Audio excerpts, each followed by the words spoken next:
नमस्कार मित्रों, मैं आपका मित्र दीपक तनेजा आप सभी का स्वागत करता हूं आपके सबसे लोकप्रिय चैनल व्याख्यान चक्र में। मित्रों, आदरणीय उज्रा दीदी के साथ हम पुनः अपने नक्षत्र की सीरीज पे हैं। आज कौन सा नक्षत्र और कौन से पद की बात हो रही है, इसके विषय में मैं उनको आमंत्रित करता हूं कि वो हमारा मार्गदर्शन करें। नमस्कार दीदी, आपका स्वागत। नमस्कार दीपक जी, नमस्कार। हमने पिछले महीने करीब करीब मार्च में 20-21 मार्च के आसपास जो है विशाखा नक्षत्र के बारे में चर्चा करी थी। क्योंकि विशाखा नक्षत्र के 4 चरण जो हम माने गए हैं, उसमें से 3 चरण तुला राशि में है, उनके बारे में हमने चर्चा करी थी। और चौथा चरण जो है वह वृश्चिक राशि में। तो वहां से हमने थोड़ा गैप ले लिया था और दूसरे विषयों पर चर्चा करी थी। तो आज हम सोच रहे हैं कि नक्षत्रों को भी बीच बीच में हम बताते चलें, क्योंकि 16वां नक्षत्र है ये। तो 27 नक्षत्र हमारे इसी प्रकार धीरे धीरे पूरे हो जाएंगे और आप लोगों को जानकारी भी मिल जाएगी। तो आज हम ले रहे हैं 16वें नक्षत्र का बी पार्ट, क्योंकि ए पार्ट तो तुला राशि में। तो ये विशाखा नक्षत्र का चतुर्थ चरण है और ये वृश्चिक राशि में आ जाता है। 0 डिग्री से लेके 3 डिग्री 20। यहाँ पे राशि स्वामी मंगल है और नक्षत्र स्वामी गुरु है। तो इन दोनों ग्रहों का प्रभाव जो है हमारे क्रियाकलापों पर, हमारे मानसिक स्वभाव पर, हमारे व्यवसाय पर, हमारे शरीर के अंगों पर, हमारे स्वास्थ्य पर पड़ता है। अगर ये वेल पॉजिटेड रहते हैं, कुंडली में सुस्थापित, तो हमें सब अच्छे रिजल्ट्स देते हैं अपनी दशाओं अंतर्दशाओं में। और अगर सुस्थापित नहीं होते तो हमें अच्छे परिणाम नहीं मिल पाते। अब हम आते हैं कि शरीर के, और ये 0 डिग्री मैंने आपको बता ही दिया कि 0 डिग्री से लेके 3 डिग्री 20 मिनट तक की जाएगी शुरू शुरू में, स्टार्टिंग। तो शरीर के जिन जिन अंगों पर इसका प्रभाव है वो है, एक तो सबसे पहले पेट का निचला हिस्सा, ऊपरी हिस्सा नहीं, निचला हिस्सा, ब्लैडर इसको हम बोलते हैं। मूत्राशय ये भी आता है इसके अंतर्गत। प्रजनन अंग जो है हमारे वो आते हैं, रेक्टम आता है और डिसेंडिंग कॉलन ये आता है। इसके अतिरिक्त पोस्टेट ग्लैंड भी आती है इसी के अंतर्गत। कईयों को प्रॉब्लम आती है उसमें, ये ग्लैंड भी उसी में आती है। अब रोग कौन कौन से होते हैं ये हम देख लेते हैं कि गर्भ और गर्भाशय से जुड़े हुए रोग, इसके अतिरिक्त फाइब्राइड जो हो जाते हैं गर्भाशय में, उसमें भी हो जाते हैं, या ट्यूमर हो जाते हैं, और पोस्टेट ग्लैंड का बढ़ जाता है विशेष रूप से पुरुष वर्ग में। मूत्र रोग, मूत्र से संबंधित जितने भी तकलीफें होती हैं ये इसके अंतर्गत आती है। या फिर लेडीज को अगर प्रॉब्लम होती है तो पीरियड्स में बहुत ज्यादा ब्लीडिंग होती है। इसके अतिरिक्त रेनल एरिया जो है हमारा, उसमें स्टोन हो जाता है कई बार। या फिर जलीय रोग, मतलब जो पानी से जुड़े हुए किसी प्रकार के भी रोग हैं वो हो सकते हैं। अब ये चूंकि वृश्चिक राशि है तो इसके सामने जो राशि आती है वो वृषभ राशि आती है। यदि ये राशि पापग्रस्त होती है, यहाँ पर कोई अकारक ग्रह बैठे हों, तो वो सामने वाली वृषभ राशि को भी प्रभावित करते हैं। तो उससे कई बार लोगों को नाक से खून बहना, ये समस्या भी हो जाती है। या मुख में कोई परेशानी, मुंह में कोई परेशानी, या नेत्रों में भी कोई कोई दिक्कत आ सकती है। क्योंकि हमारे वृषभ राशि जो है हमारे फेस को रिप्रेजेंट करती है। तो फेस में हमारे जितने भी अंग हैं उनको वो प्रभावित, किसी भी अंग को प्रभावित कर सकते हैं, वो उनका अपनी जिस पर वो अधिकार रखते हैं उसके। अब आ जाती है हमारी मानसिक विशेषता कि ऐसा व्यक्ति जो मंगल की राशि और गुरु के नक्षत्र में जन्म ले रहा है, उसकी मानसिक प्रवृत्तियां किस प्रकार की। क्योंकि मंगल और गुरु दोनों पुरुष ग्रह हैं। अगर ये कुंडली में वेल पॉजिटेड है, बहुत अच्छे रिजल्ट देते हैं, और अगर अकारक हो जाए तो अच्छे परिणाम नहीं दे पाते।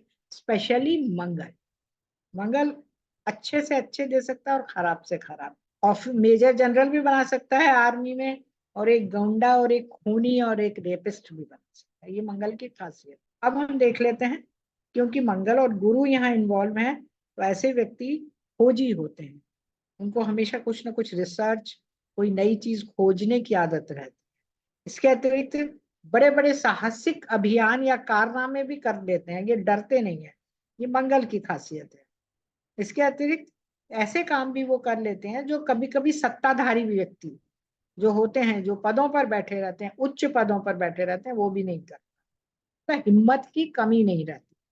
और गुरु उनको हिम्मत दे, डिसीजन पावर देता है, और मंगल उनको हिम्मत देता है। इस तरह से साहस, बल देता है।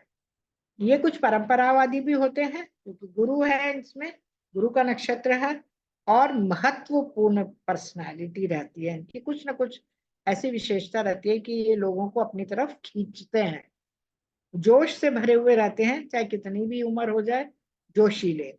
इसके अतिरिक्त नोबल भी होते हैं क्योंकि ये गुरु का स्वभाव है, और सिंसियर, सिंसियर होते हैं, ऐसा नहीं कि बस बोल दिया और भूल गए, ईमानदार।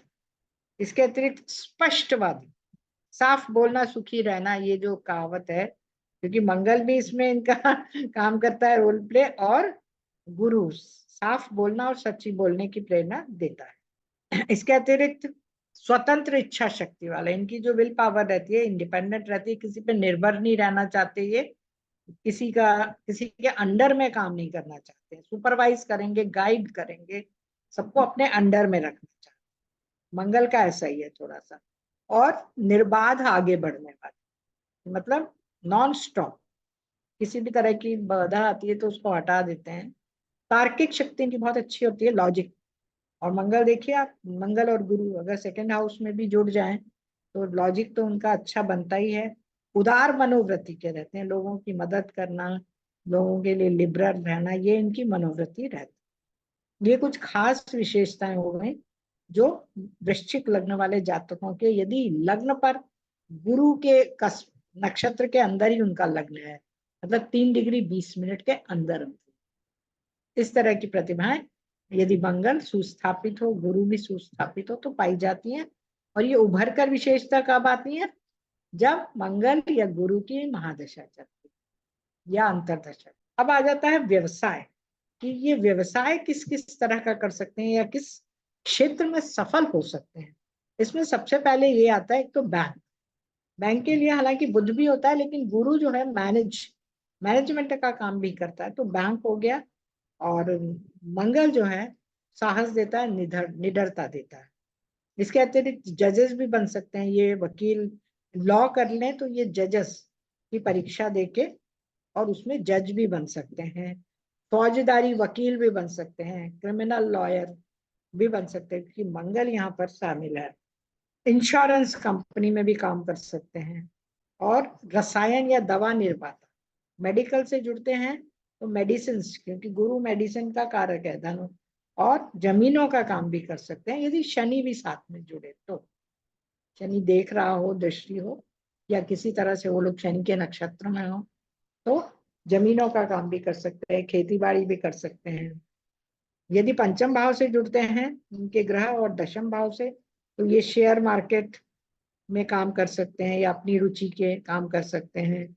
इसके अतिरिक्त स्पोर्ट्स वगैरह में भी, क्योंकि मंगल स्पोर्ट्स का कारक है, स्पोर्ट्स में भी सफलता प्राप्त कर सकते हैं। इसके अतिरिक्त इनको जॉब से बहुत आमदनी होती है। और रेस, ताश और शर्त लगाना, पंचम भाव से जुड़े हुए हैं ये सारे, क्योंकि इनके शौक हैं।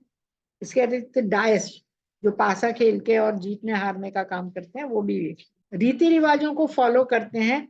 और रीति रिवाजी से जुड़े कार्यक्रमों में भी ये इन्वॉल्व हो सकते हैं और उसको व्यवसायिक रूप देकर उससे भी अपनी कमाई कर सकते हैं। वो इंडस्ट्री भी चला सकते हैं क्योंकि गुरु खुद इंडस्ट्री का कारक है और मंगल भी कारक है उसके साथ मिलकर, मंगल मशीनों का कारक है। इसके अतिरिक्त यदि जल तत्व जुड़ रहा है तो कभी कभी व्यक्ति एयरपोर्ट पर, बंदरगाहों पर काम कर सकता है जहाँ पर शिप आते हैं। इसके अतिरिक्त सुरक्षा विभाग, सिक्योरिटी डिपार्टमेंट में भी ऐसा व्यक्ति काम कर सकता है, वो भी उसके लिए अच्छा है। अगर गुरु और मंगल बहुत ही अच्छे हों कुंडली में और उनकी सूर्य से भी किसी प्रकार का दृष्टि संबंध बनता है शुभ, तो ऐसे व्यक्ति सुरक्षा मंत्री तक बन जाए।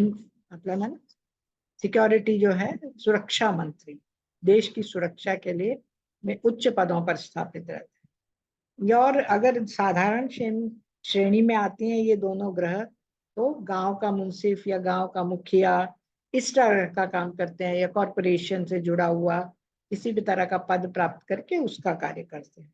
इसके अतिरिक्त गुरु जो है आयुर्वेदिक दवाइयों का भी कारक है, तो व्यक्ति आयुर्वेदिक दवाओं का निर्माता भी हो सकता है और उसका कारखाना या फैक्ट्री भी खोल सकता है।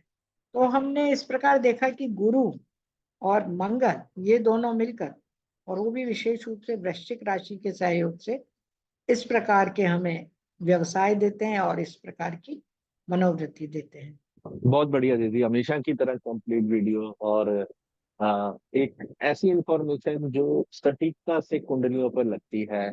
आशा करता हूँ कि सभी को इस वीडियो से लाभ होगा और वो अपने नक्षत्र को पहचानेंगे और अपने जीवन से संबंधित जो घटनाएं हैं उनको देखकर वेरीफाई कर सकते। आदरणीय उत्तरा दीदी जो है वो शिक्षा एवं कंसल्टेंसी दोनों सर्विसेज देती है। उसका मोबाइल नंबर यहाँ दिया हुआ है। आप सभी से निवेदन है कि कोई भी विषय पे कोई बात करनी हो आप डायरेक्टली उनको अप्रोच कर सकते।